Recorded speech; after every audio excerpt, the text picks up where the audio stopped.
প্রশ্ন হচ্ছে যে এই 10টা দিন আমরা কিভাবে কাজে লাগাতে পারি। আমি সেদিকেই যাব ইনশাল্লাহ। তার আগে এই দিনগুলো সম্পর্কে আর কয়েকটা ফজিলতের হাদিস শুনিয়ে দিচ্ছি।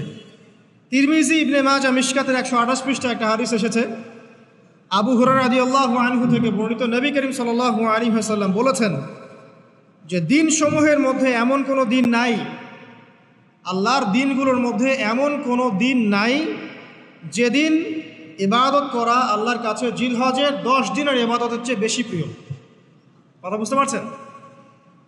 এরপরে নবী সাল্লাল্লাহু আলাইহি ওয়াসাল্লাম বলছেন, ইয়াদুলু সিয়ামু কুল্লি সিয়ামিন মিনহা বিসিয়ামি সানাতিন। এই 10 দিনের একটা সিয়াম বা একটা রোজা 1 বছর রোজা রাখার সমান।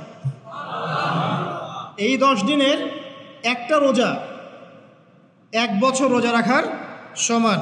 ওয়া কিয়ামু কুল্লি লাইলাতিন ফিহা বিকিয়ামি লাইলাতুল কদর। এবং এই 10 রাতের এক রাতের কিয়াম লাইলাতুল কদরের কিয়ামের সমান।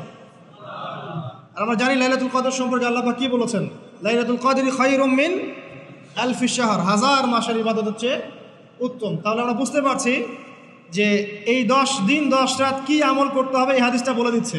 সিয়াম এবং কিয়াম। 10টা সিয়াম না পড়েন, অ্যাটলিস্ট 3টা সিয়াম পারা যাবে ইনশাআল্লাহ। পারা যাবে না? একটা সোমবার পাবো সামনে আমরা, ওটা রাখা যাবে ইনশাআল্লাহ। একটা বৃহস্পতিবার পাবেন, সেটাও রাখা যাবে ইনশাআল্লাহ। আর আরাফার সিয়াম পাবেন ইনশাআল্লাহ। আরাফার সিয়াম রাখলে আগের 1 বছর পরের 1 বছর 2 বছরের গুনাহ মাফ হয়ে যাবে ইনশাআল্লাহু আযজা ওয়া জাল। আর কিয়াম সম্পর্কে আমি সামনে বলছি ইনশাআল্লাহ তাআলা। এরপরে বাইহাকির একটা বর্ণনা আছে যে জিলহজ মাসের প্রথম দশকের রাতে, জিলহজ মাসের প্রথম দশকের রাতের প্রত্যেকটা নেক আমলকে 10 দিয়ে গুণ করা হয়, 10 গুণ বৃদ্ধি করা হয়। সুবহানাল্লাহ। আরও আছে বাইহাকি এবং ইসবাহানির বিশুদ্ধ সনদে হযরত আনাস বিন মালিক রাদিয়াল্লাহু আনহু থেকে বর্ণিত আছে, জিলহজ মাসের প্রথম দশকের প্রতিদিন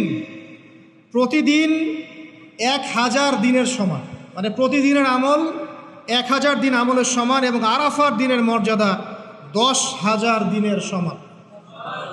আরাফার দিন যে ব্যক্তি ইবাদত করবে ইনশাআল্লাহ তাআলা সে 10,000 দিন ইবাদতের নেকি পাবে ইনশাআল্লাহু আযজা ওয়া জাল। তো প্রথম কি করতে হবে সেটা এই হাদিস থেকে বোঝা যাচ্ছে। হাদিসটা কি? উম্মে সালামা রাদিয়াল্লাহু আনহা থেকে বর্ণিত, নবী সাল্লাল্লাহু আলাইহি ওয়াসাল্লাম বলছেন যে জিলহজ মাসের চাঁদ যে ব্যক্তি দেখবে সে যেন তার নখ এবং তার চুল এগুলো যেন আর না কাটে। চাঁদ দেখে ফেলেছেন, কুরবানি করা পর্যন্ত এখন চুল আর নখ যেন সে না কাটে। যদি না কাটেন তাহলে কি হবে? আপনি একটা পূর্ণাঙ্গ কুরবানির নেকি পাবেন ইনশাআল্লাহ। আর একটা কুরবানির নেকি কি জানেন? কুরবানির পশুর গায়ে যতগুলো লোমকূপ আছে ততগুলো নেকি আপনার আমল নামায় যুক্ত হবে ইনশাআল্লাহু আযজা ওয়া জাল। এগুলো হাদিস।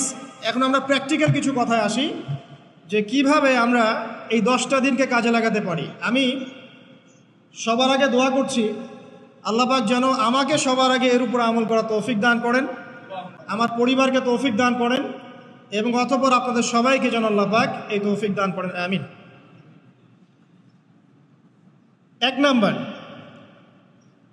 যদিও কাজটা খুব ডিফিকাল্ট এবং এই যুগে এই জেনারেশনের জন্য কাজটা অনেক বেশি ডিফিকাল্ট, অলমোস্ট ইম্পসিবলের মতো, সেটা হচ্ছে এশার নামাজের পরপর ঘুমিয়ে যাওয়া। তাই না ভাই? এই কাজটা এখন কোয়াইট ইম্পসিবল, এশার নামাজের পরপর ঘুমিয়ে যাওয়া। কিন্তু চেষ্টা করতে হবে, আল্লাহ তৌফিক দান করুক, 10টা 11টার মধ্যেই যেন আমরা ঘুমিয়ে পড়তে পারি। আল্লাহ তৌফিক দান করুক। সবার আগে যেন আমাকে তৌফিক দান। কোনো রাত এমনও কেটে যায় ফজরের নামাজ পড়তে হবে জন্য সারা রাত জেগে থাকতে হচ্ছে। আর আমাদের সময়ে বারাকা কমে গেছে, জানেন? আমাদের সময়ের মধ্যে বারাকা কমে গেছে, এটাও কিয়ামতের সাইন। নবী সাল্লাল্লাহু আলাইহি ওয়াসাল্লাম বলেছিলেন কিয়ামতের আগে একটা বছর একটা মাসের মতো চলে যাবে, একটা মাস একটা সপ্তাহের মতো যাবে, একটা সপ্তাহ একটা দিনের মতো চলে যাবে, একটা দিন একটা ঘন্টার মতো চলে যাবে। তাই হচ্ছে না এখন? এই 7 দিন আগে আমরা জুমা পড়লাম, দেখেন 7 দিন। এই যে গত কয়দিন আগেই আপনি কুরবানির পশু জবাই করলেন, আবার কুরবানির ঈদ আপনার সামনে। সময় খুব দ্রুত চলে যাচ্ছে, আমরা বুঝতে পারছি না। এর কারণ হচ্ছে, একটা কারণ আমি ফাইন্ড আউট করেছি, সেটা হচ্ছে আমরা এখন ফজরের সালাতটাকে জামায়াতে গুরুত্ব দিচ্ছি না, এবং ফজরের নামাজের পর থেকে আমরা জেগে থাকছি না, অনেকেই, বেশিরভাগই যারা থাকছে আলহামদুলিল্লাহ। এই কারণে ওই যে বরকতময় সময়টা সকালে, এটা আমরা পাচ্ছি না। এই কারণে দিনটা আমাদের ছোট হয়ে আসছে, দিনে কাজগুলো আমরা শেষ করতে পারছি না, রাত জাগতে হচ্ছে, আর রাত জাগলে তো ফজরে ওঠা সম্ভব হচ্ছে না। সো এই সমস্যাটা হচ্ছে ফজর কেন্দ্রিক, ফজরটাকে গুরুত্ব দিতে হবে সবচেয়ে বেশি। আল্লাহ পাক আমাকে তৌফিক দেখ, আপনাদের সবাইকে তৌফিক দান। এই 10টা দিন আমরা প্র্যাকটিস করবো ইনশাআল্লাহ। রমাদান মাসে আমরা যেমন প্র্যাকটিস করেছিলাম 1 মাস আল্লাহর আনুগত্যের, এই 10টা দিন উৎসবের উৎসাহ নিয়ে আমরা আবার প্র্যাকটিস করবো ইনশাআল্লাহু আজ্জা ওয়া জাল। আর এই বিষয়গুলো বেশি বেশি প্রচার করবেন অনলাইনে, কারণ আমাদের জাতিটা, আমি জানি না সৌভাগ্য না দুর্ভাগ্য, আমরা খুব ইস্যু পাগল জাতি। ইস্যু একটা ধরিয়ে দিবেন, এটা নিয়ে আসতে থাকবে, যে কোনো ইস্যু। নবী সাল্লাল্লাহু আলাইহি সাল্লামকে অবমাননা করা হয়েছিল, এখন কয়জনের মনে আছে? মনে আছে কয়জনের? তারপরে ইস্যু চলে আসলো বন্যা, এখন কয়জনের মনে আছে যে বন্যা হয়েছিল? আমরা কেন জানি সাইকোলজিক্যালি এমন হয়ে গেছে যে ইস্যু একটা ধরিয়ে দিলেই 5 দিন 7 দিন 10 দিন কথা বলতে থাকি, আবার ইস্যুও শেষ, কথা বলাও শেষ, মানুষ ভুলে যায়।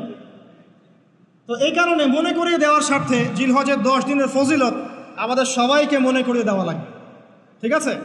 অনলাইন অফলাইনে সবাই প্রচার করবেন।